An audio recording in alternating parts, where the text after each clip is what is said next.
3-minute masterclass on Beethoven's Moonlight Sonata, first movement. Let's go. Tip 1. Feel the pulse in 6, not 3. It is cut time after all, and not 4/4. The first mistake most people make is playing this too slowly or too loosely. Yes, it's marked adagio sostenuto, slowly and sustained, but the real guide isn't the metronome marking, it's the grouping of the triplets in 2 groups. You should feel this in 2 pulses per measure, each subdivided into 6. So not 1, 2, 3, but 1, 2, 3, 4, 5, 6, pulse 2, 3, 4, 5, 6, 1, 2, 3, 4, 5, 6, pulse 2, 3, 4, 5, 6. That creates the gentle rolling motion Beethoven intended and helps you to avoid getting stuck in overly emotional and dragging interpretations. Tip 2, pedal lightly. Don't keep clearing all the time. Beethoven writes here senza sordino, which is actually without mute, meaning don't change the pedal. However, it was an older piano make back then, and it would have not sustained nearly as long as the modern piano. So, to get a similar effect to what Beethoven actually would have heard from this, put it about 1/4 of the way down and pedal every once in a while, let's say every couple bars instead of every chord change. This way you get a very similar haze that Beethoven would have liked without all the blur of the modern grand.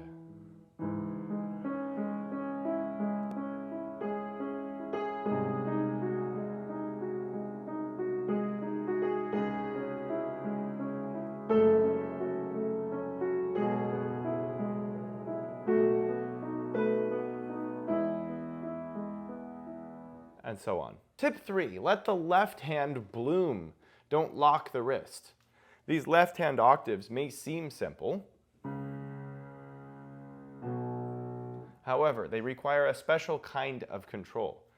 Rather than just playing them and moving on, practice the follow through of the hand. Finish the gesture.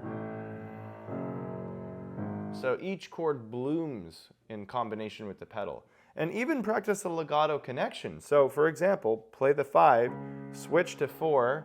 See, I let go of the thumb, I'm still holding this. And then when you're going up, you switch the thumb to 2. In this way, you feel always connected to the instrument. And yes, the pedal could sustain the sound, but there's a practical reason to do it other than just the sound. It's to feel the connection to it. Tip 4, study sonata form and understand its structure. Even though the tempo never changes and the mood is basically the same throughout, this piece is actually a sonata allegro form, with a first theme, a second theme, a development section, and a recap with a short coda. It has all the core ingredients. So understanding this structure transforms how you memorize it and how you even shape the piece in terms of its internal emotional core. You'll know when you're arriving at a new section when you let tension build and you know when to release it. If you want help learning how to recognize forms like this, check out my Key Learners Piano Club in the description, top link, where I mentor serious pianists through this exact process week by week. Tip 5, don't try to sound emotional. Just be clear about it. There's so many spots where people just kind of float away and take tons of rubato, but this piece isn't really acting about, it's not about acting emotional, it's about letting emotion emerge from clarity. If I go like this, and then, it's all over the top, but if I just hear the minor becoming major, there's like this glow that happens, and sometimes just letting the piece speak for itself is enough. Keep the texture transparent, let your balance speak, allow the phrases to shape themselves. Don't do much beyond what they naturally feel they want to do.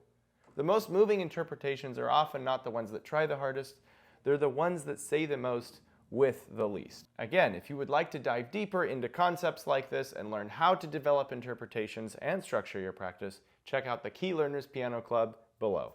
See you next time.